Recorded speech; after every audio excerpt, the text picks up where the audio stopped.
Hey, so my name is Colleen, and thank you so much for joining us tonight. If you're not sure who I am, my name is Colleen Tatum, and I help people, honestly, with all things money. I help people, number one, be able to position their money better so that they can be protected, that they can get debt free, that they can grow wealth and security for their families. So I've been working in the financial industry for a few years now. I transitioned from automotive. I built a multi-million dollar automotive business with my husband for before I did this, and then I wasn't sure what else I wanted to do. I knew I wanted something that was remote. I wanted to do something where I could help other people, and this really fit all those boxes. And so I'm really just love being able to help people get ahead. So we'll kind of go over a little bit about debt tonight, possible like mindsets behind debt or just money in general that sometimes create debt for ourselves. And we'll go over some possible solutions because everyone deserves to be debt free. Everyone works too hard for their money to be struggling with debt. Yet, most of us, so many of us, are really struggling with debt. It's something that creeps up on us for many different reasons. And so, happy to kind of share some different ideas tonight to help you and your family become better positioned. So, again, I'm Colleen Tatum. I've been with the broker firm that I'm with, Expera, for 2 years. I am a shareholder in that firm, and I am what's called a silver legacy earner within that firm. So, who is the firm? We are Experior. Experior opened in 2014 in Canada. We're actually the first Canadian company to ever expand to the US, which we're super excited about. And we have branches all across Canada, USA, and Puerto Rico. We actually expanded into USA in 2020, and we just crossed actually over 17,000 licenses. So we've seen almost 100%, like a doubling. We went from 10,000 to almost 20,000 in just the last year. I think we're growing so much because number one, there's an incredible need in the market for quality financial solutions and opportunities for people, but also because of the ownership, the unique ownership opportunity that we give to our agents. So we have a lot of agents that come to our company already licensed, which is incredible. What we see in the market is really there's a couple reasons why people fail financially. And what do I mean fail? Honestly, we're one of the richest countries in the world, Canada and the USA, yet so many people feel like they're struggling with money. I don't care what your family income is. In the last few years, it's been significantly impacted by inflation. Money is feeling like it's not going as far anymore, and that's across all income levels. But really, the root causes behind that is we see a few things. We see where there's no education around money. There is a system that works to create employees and not people that are financially free. I did not learn anything about money in school. We didn't learn about credit scores. We didn't learn how debt works. We didn't learn how investing worked. And those are things that you immediately need to know once you graduate. Number two is no plan. So a lot of folks, time gets marching on, and we've never been shown where am I? Where do I need to go? And how in the heck do I get there? Number three, no coach. Even the best athletes in the world have coaches to help keep them on track.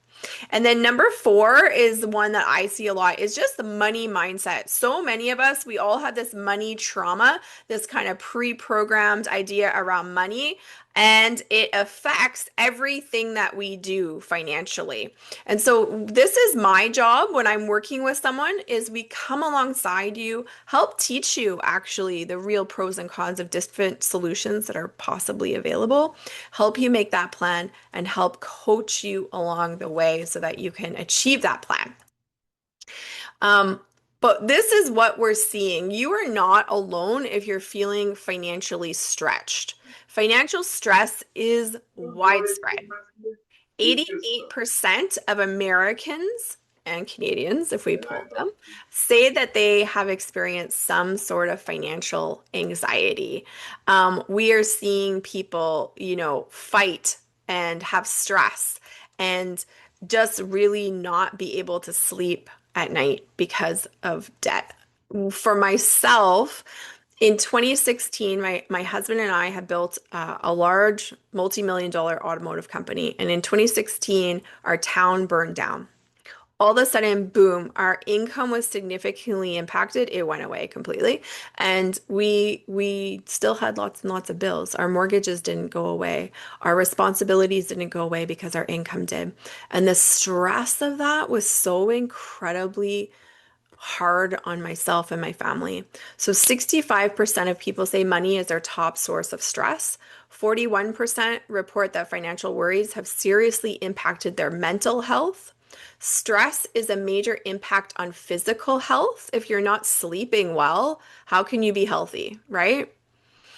Stress impacts your spiritual health, and debt impacts your ability to steward your financial resources and help others. 42% of divorced people say that credit card debt played a role in that divorce. But what I know is many people find themselves in debt after an illness, a job loss, divorce, or other major event, not because they were frivolous, but because life threw them a curveball. So you are definitely not alone. Canada is no better than the US. We have skyrocketing rates of debt in Canada as well. The average Canadian spends over $1.76 of every dollar that they make.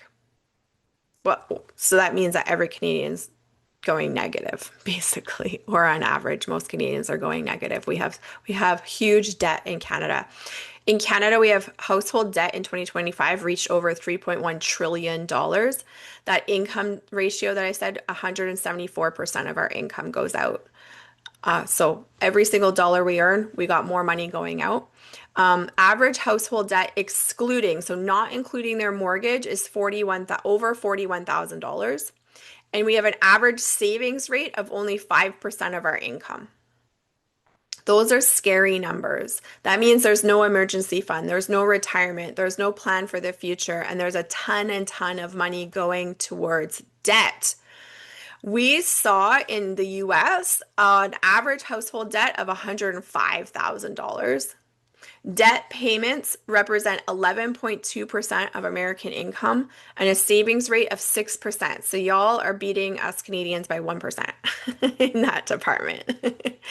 I want to talk about something here for a second though. What we saw was in 2021, okay, there was 760 billion of credit card debt in the US. 2024, it was 1.2 trillion. That's a 57% increase from 21 to 2025. This was not by accident.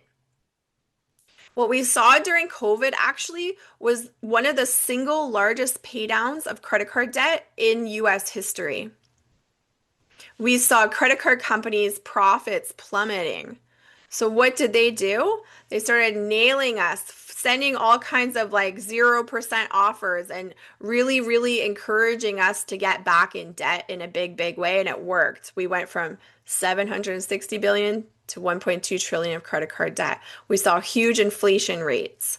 And now more and more families are turning to credit on a monthly basis just to buy the necessities. So there's a whole entire system designed to keep us in debt. There is a whole entire economy dependent on us being dependent on debt. It's not that you are a bad person and you have debt. This is an intentional thing that happens. So if we look at 30,000 of credit card debt at 29.9% interest, if you pay the minimum payment, you will be paying that minimum payment for 22 years. And you will pay $100,000 for that 30,000. $70,000 of it is just interest. Don't think for a second that these credit card companies don't know exactly what they're doing to us. They're putting us in bondage with these debt rates. But there is hope. So we're going to unpack it a little bit. Money mindset contributes hugely to your debt. We're going to create a roadmap We're going to look at debt elimination methods and we're going to learn how to move from debt to financial freedom, which is the real goal. Money doesn't solve all our problems, but it sure does give us options, doesn't it? So these are kind of the basic things in money mindset that we see over and over and over. Number one is money avoidance. So this is the belief that money is bad or corrupting. So you avoid or want to repel money. This is if you think wealthy people are generally greedy or undeserving, you're probably in this category, and you'll do financial sabotage. You will under earn. You will try and repel money from your life because you don't want to be bad and you don't want to be corrupted. You often neglect financial planning or discussions. You just don't talk about it, don't think about it, don't address it at all. So this is the money avoidance category in money mindset. Next is money worship. So this is the belief that money will also solve all your problems. Or you say things like, I'll be happy when I have this much money, I'll help others. When I make this much money, I'll donate. And what we know is what you do with little, you will do with lots. If you don't create that habit now of being generous or even putting money aside for yourself, it is very unlikely that you will ever do it. This is also compulsive spending. This is getting that dopamine hit because we hit something in our Amazon cart. We're watching those people selling us, right? My Amazon finds, right? Like, I don't need any more Amazon finds. I need to clear my house out. But we put it in the cart and it's so, is it not so easy to spend? Like I could spend thousands of dollars a day on my phone now. Before, at least we had to get in our car and we had to drive to the store. And now we can just spend thousands and thousands and thousands of dollars all from our phone. This can also be workaholism. You're working too much. You're like, I got to get more. I got to have more. I'm so scared that I'm not going to have it. I don't have enough. La, la, la, la. We're equating our self-worth with our net worth. And while net worth is important, it is not your self-worth. You are not your bank account. So oftentimes you'll see this category overspending to display wealth, right? The fancy bag, the fancy car, the fancy outward appearances of wealth. But if we peek behind the curtain, there's often financial struggles. They're often exaggerating their income to maintain appearances, but yet they have no emergency fund. The next money mindset category that we need to watch out for is hypervigilance. So this is kind of the opposite. This is like being hyper frugal, hyper saving. Like, has anyone here ever watched the show Cheapskates on TV? TLC, Extreme Cheapskates. They're like recycling toilet paper. It is just beyond, okay? Financial secrecy. This is like we're hyper vigilant, hyper scared, hyper freaked out about money and debt. This is like high anxiety, overly cautious. And there's an anxiety or a reluctance to enjoy money. Money gives them guilt. This is a dangerous category as well. So, understanding your money mindset can help you recognize patterns that might be holding you back. Money is a tool. When used properly, it makes something beautiful, and when used wrong, it makes a mess. But ultimately, money is just a tool. But we give it so much energy, don't we? We give it so much importance. And don't hear me wrong, money is very, very important, but it shouldn't rule our life in those ways. So at the end of this, I do have a money mindset quiz that is just like 5 simple questions to help you identify where you might be, where you might fit in there. And so if you fill the survey out at the end of the event, I'll send you that workshop, the quiz. Okay, so that'll be my gift to you. So now we're kind of unpacking our money mindset. Where do we go from here? We got to make a budget. As much as you might not want to, we got to make a budget. So this is how I recommend doing it, is we're going to list all of our income. all of our income sources.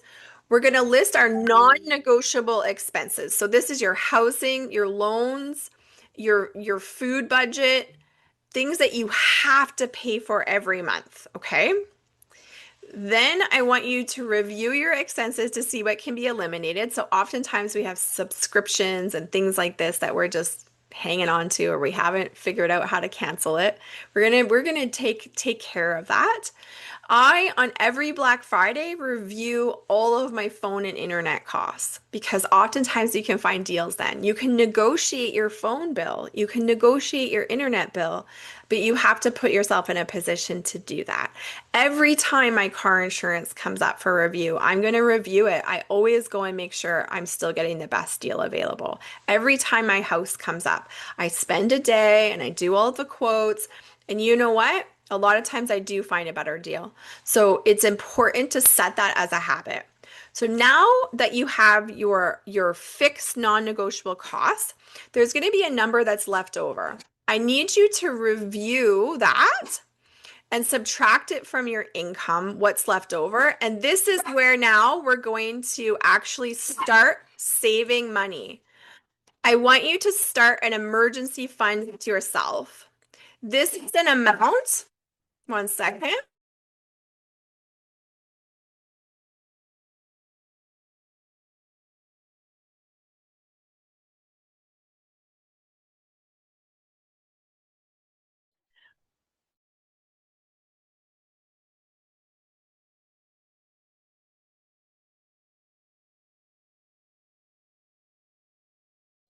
All right. So now we have our income minus our fixed expenses. There's a number left over that this is what we're going to start saving.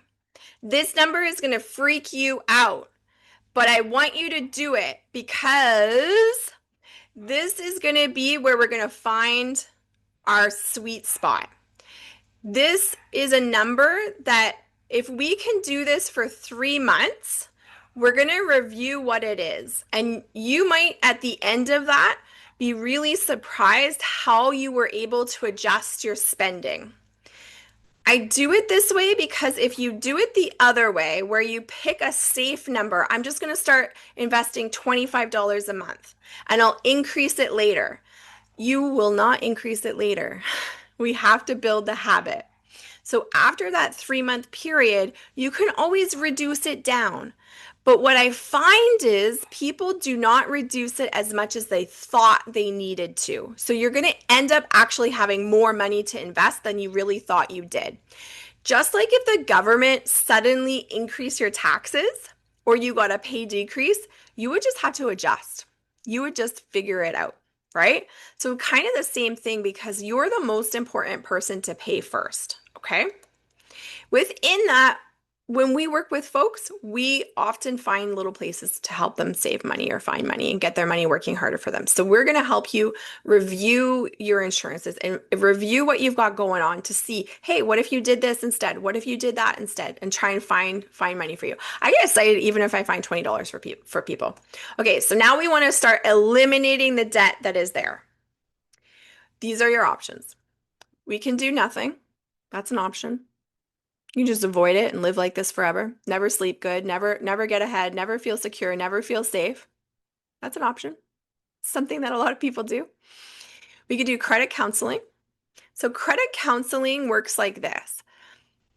They are third parties that basically take over your payments for you. You send them your money and they pay the bills. They're actually funded by the credit card companies.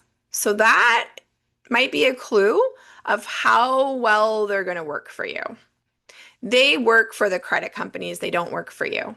And also, when you do the credit counseling, what shows on your credit is that now there's a third party involved and it shows credit that you're struggling, that someone else is having to take over that for you. So credit counseling can work for some people, but it also does have a lot of cons.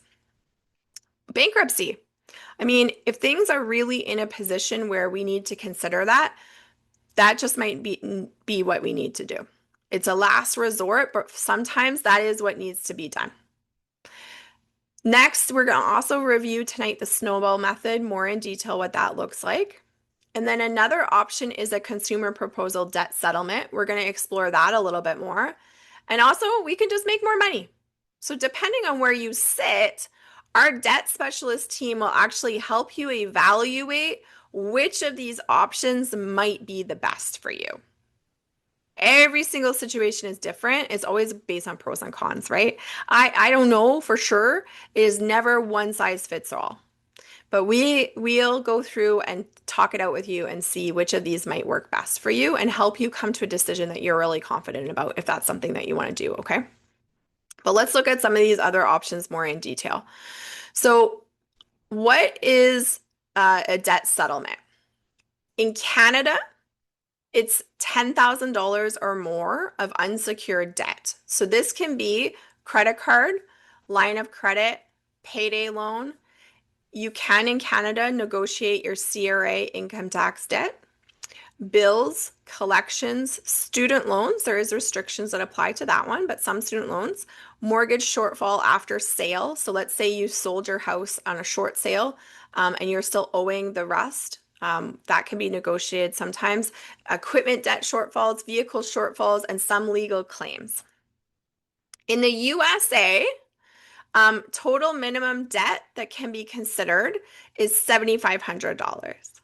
Now, in the USA, we can look at any unsecured debt. So, high interest online loans, payday loans, personal loans, credit card debt, repossessions, business debt, medical bills. Student loans do not qualify. And you do not have to be delinquent to qualify for relief services. And you can have an ITIN as someone that could be considered for that. What does unsecured mean? Unsecured means it's not attached to something like a car or a house. Unsecured means it's just a loan. Does that make sense? So in the USA, 7,500 is the minimum that we can start to negotiate. If we look at the snowball method, we're going to list our debts from smallest to largest, and we're going to pay all of the minimums, and we're going to attack that smallest bill with extra payments first. We want to eliminate that smallest one because it's going to give you that dopamine hit that it got something paid off. Then we're going to take that payment we were paying to the smallest debt and we apply it to the next debt. And we keep doing that until debt free. If we do that, it eliminates the years you're going to pay significantly. Why? It's because you know what? That dopamine hit gets us really locked into doing it, and we eliminate, we eliminate, we eliminate. So statistics show when people do it this way, it is very effective. So if we look at a base debt with no snowball applied. Let's look at this person has 73,500 of debt. Their minimum payment is $1,695. Right now, just as is, if their minimum payments, they are going to take 18 and a half years to pay their debt. The total interest paid will be $58,000. If we did the snowball approach, we're going to pay the smallest balance first, and we're going to roll our payments into the next smallest. This person would actually save $16,000 by doing that. And they actually pay it off in 12.2 years, which is wonderful. Now, what if we did the same strategy, but we added $100 a month? So now their new monthly payment is $1,795. They will actually pay off their debt in 10.4 years, and they will save $21,000, over $21,000 of debt, just with adding $100 a month to their debt.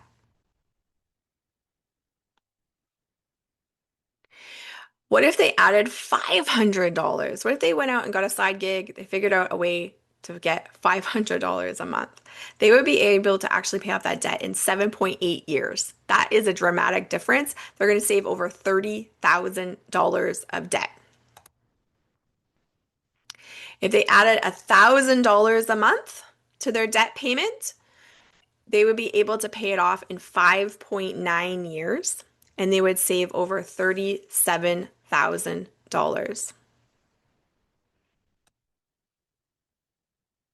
So here is just a chart of all of the differences. So minimum payments only, snowball method, snowball with 100 extra, snowball 500 extra, and 1,000 extra. So we would go from 18 and a half years to pay off their debt to 5.9 years to pay off their debt.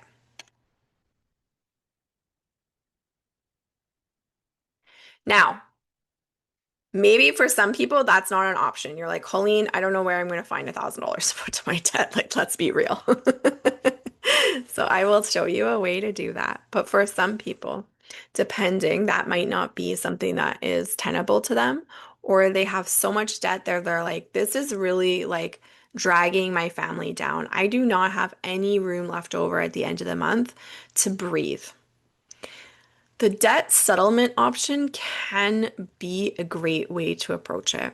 Qualified people, what we see is an average of about 60% of debt reduction. So when we go in and settle debt for folks, we usually see about 60% of their debt being forgiven. This will immediately reduce stress, immediately give you more hope. Now, not everyone this ends up being the best option for. Usually about 70% of people, once we go through the free checkup, are going to be choosing this option. The rest of them, we're going to find other options. But for about 70% of the people that we do a consultation with, this is their best option. At the end of it, we can assist rebuilding your credit. Now, sometimes exactly people are scared of that credit score, and we'll talk about that, but we can see this be a significant benefit to families because the debt is, you're fighting about it, you're stressed about it, you're not sleeping, all of those things are affecting your life, and sometimes this really is the best option. There is translators available. So let's look at what that looks like. If we say, okay, yes, a debt settlement is the best option. This is a case study. We worked with a mom. She had a monthly payment of $1,483. She would have paid $177,960 over 10 years. Like that's a house in some places, right? Like that's an incredible amount of money to be going to these credit card companies that treat us like addicts. Sometimes what we see is people do a consolidation loan. And what happens statistically when someone does a consolidation loan where we take all of your credit cards and we put it into one consolidation loan, at the end of 5 years, they have a consolidation loan and all of the same credit card debt. Because you get the consolidation loan, but you still have the credit cards, and then you end up with a consolidation loan and racked up credit cards in a very short time. These companies know what they're doing. They make incredible amounts of profit off keeping us in the system. Okay? So $177,000 going to these credit card companies for this single mom. Instead, we were able to do a settlement, and now her new payment was $610 a month. That's $873 a month freed up for this mom. That's a savings of $143,879. First of all, on a monthly basis. Is this the difference maybe between that mom being able to buy food for the family or enough food or healthy food? Is this enough for the family to maybe now say yes to their son going into basketball? Or that mom can take maybe one less shift a month and spend some time with the family? Or maybe be able to actually put some money into her retirement so she doesn't have to work till 98 years old? Like, this is really the difference. This is huge for families. And so she was able to save over $143,000 by doing this. Incredible difference. And so after 4.8 years, she was paid off. In the other scenario, it was going to take her 10 years to pay this thing off. Instead, she's debt-free in 4.8 years. Now, we need to give that money, the savings, a job, right? We're not like just saying, oh, I have $873 more now, more Starbucks, more takeout, more, okay? But yes, can we increase our quality of life and maybe let's put a whole bunch into emergency fund so if life throws up us a curveball, we don't have to turn to debt again. That's the goal, right? Is to be debt free. So some common objections when we're looking at a debt settlement is they're scared it won't work. Their friend said, "Oh, I did it. I tried it. It wasn't great." Blah, blah. We're hearing all of these things from people on Facebook, our friends, our family, and so we're scared it won't work. So we don't book a consultation. We're scared to lower our credit score. And a debt settlement option will lower your credit score for a while, okay? Um, I want to ask you, what is your good credit score doing for you right now if you're stranglehold with debt? It gives you an opportunity to get more debt, so you can be in more slavery to debt and creditors. Your score is a fake number that corporations created to judge us and to help us stay in debt. It's so irrelevant sometimes. People with great credit scores and tons of debt just tell the credit card companies, these people are addicted to debt. Give them more. Okay? So, yes, your score will go down. Yes, that might affect you in the short term if you need to buy a car, if you need to do something. But our goal is to become debt free.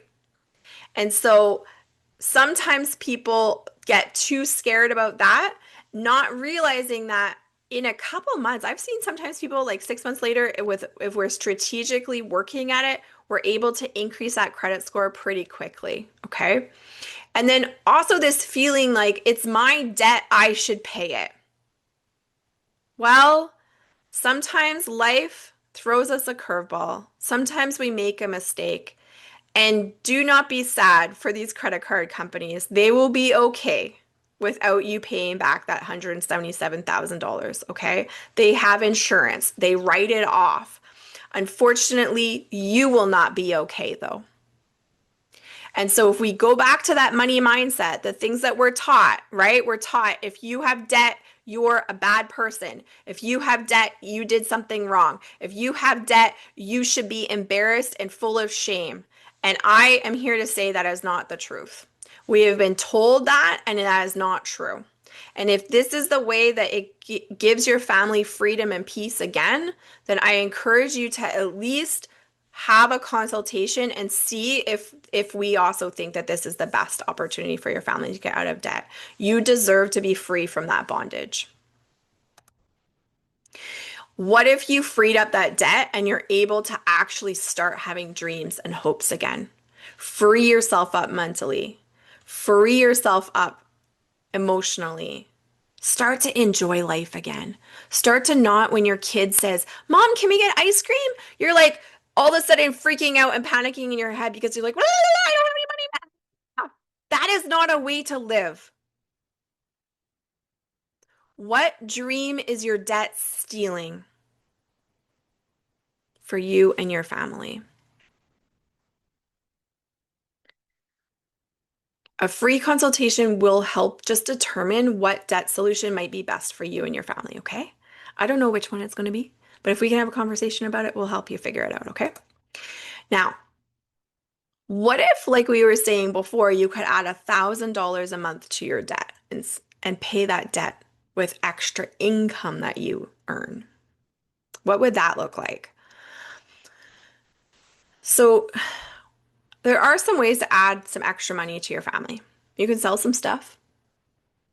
You could find some ways to lower your bills. You're probably not going to find $1,000 of savings, but maybe you're going to find 50 or 100 to start that snowball method that we looked at. Sticking to a budget oftentimes can really help. Side hustles like dog walking, Uber Eats, cleaning houses. If you're where I am, shoveling snow. Maybe if you're in Dallas, maybe you're doing lawn care and blowing leaves. I don't know what it is, but there's a lot of ways that you can go out there. If you put your ego aside, there is a lot of ways that you can go out and earn a little bit of extra money doing a little bit of extra things, okay? Maybe though, also is you would like to become a referral partner or a licensed agent with us. So this might not be for you, but I am going to go over it because for my family, when we were struggling, when that fire took away our income, this was one of the things that I started doing to help my family start to be able to get ahead again. Little did I know it would turn into something incredibly beautiful where now it's my full-time income and literally saved our family. So I'm going to kind of just show what that looks like from that side, if that's fair. So, a part-time twin career with our firm, we do financial solutions of all kinds. When we do a debt solution for someone, we earn a referral income on that. When we do an investment for someone, when we help someone get a better mortgage rate, we earn referrals for all of those things. A core part of what we do is life insurance. So, this one's an easy way for me to show you kind of what that looks like income-wise. Um, let's say a family does a life insurance protection program with us and they're paying $100 a month. A starting out associate with us would earn about $840. When you're starting out, you are like an apprentice. So a trainer is with you every step of the way, and they're usually doing the presentation, they're usually doing all the talking. You have just helped us set up the appointment with people that you know, like, and trust that you think maybe need what we do. And then as you move up, and let's say you become an executive director like myself, you would make about $1,400 for doing that plan for someone. Now, that's one person. Do you think that maybe you could help four people a month? Would that be doable? One a week? I don't know. That seems doable to me. That could be an extra $3,300 to $5,700 extra income a month for your family. When I first started, the only thing I knew about money was I did not have enough. Those were my qualifications. But they said it's okay. If you're willing to learn, we're willing to teach you. And that is how I got started. And so helping people with debt solutions, helping people get better rates for different things. We have many, many different tools and partners within our toolbox to help people get better off financially. But when we're working at financial services, we actually build up something called residual income. Residual income is we get paid a lump sum up front, but then they also pay us a little bit of money forever when that person is still our client. If you're able to build up a residual income of $1,000, let's say, that is like having $240,000 invested and earning 5% for you. If you're able to earn a residual income of $20,000, which there are people doing that and more in our company, that's like having $4.8 million saved and invested for yourself. So how long would it take you to save that much money versus how long it would take you to build a residual income like that in our company is vastly different. And so that when I saw that residual income slide, that was a huge thing for my family. I was like, heck, even if I didn't get paid up front right now, I'm not going to be able to save $4.8 million in the next 5 to 10 years, but I knew that I could build a business that would pay myself that. So as you're kind of thinking about all of the different ways to get out of debt, there is a couple solutions and things for you to think about. Number one, I want you to ask yourself this question. If you keep doing what you do today, I want you to think about how much money you've saved over the last 3 to 5 years, how much money you've invested, how much debt you've accumulated. If you do that same thing in the next 3 to 5 years, where are you? Are you okay with that? And if you're not, you've got two questions. You can continue as is, maybe give up on your dreams. That's okay. Lots of people do it. The the graveyards are filled with people that died with their dreams and goals still inside of them. I would venture to say most people. We grow up, we get a job, we pay a bunch of bills, and we die. Fortunately, for a lot of people, that is their life. And I think it's a tragedy. But you can choose that. That's your choice. Or you can challenge yourself to grow and make a change. It might be uncomfortable. It might be uncomfortable for us to have a conversation about your debt. It might be uncomfortable for us to have a conversation about exploring a part-time career with us. But what I know is that continuing to live like you are, for most people, is also very uncomfortable. Either one's going to be hard, okay? But only you can choose which one of those you're most comfortable with. So option number one is just booking with us, having a free review to see how could we get debt solutions working for you? How might we find other places for you to save or grow your money better? Get a second opinion on what you're already doing. Option number two is starting in our part-time training program or becoming a referral partner with us and really just learning about how money really works. Like my first goal when I started here was, heck, if I could get a world-class education about how money really works, that would be invaluable to myself and my family moving forward. And then my next goal was, what if I could just earn an extra $1,000 a month? And then my next goal from there was, what if I could retire my husband from our automotive business? And that is what we've done over the last few years here with Experior. Now, again, it's not for everyone, but it might be something that you want to explore. And option three is maybe you want to do both. And so we would love to have a conversation with you about what that looks like. I know that you are not defined by your debt. You deserve to break free of this cycle that we've been set up for.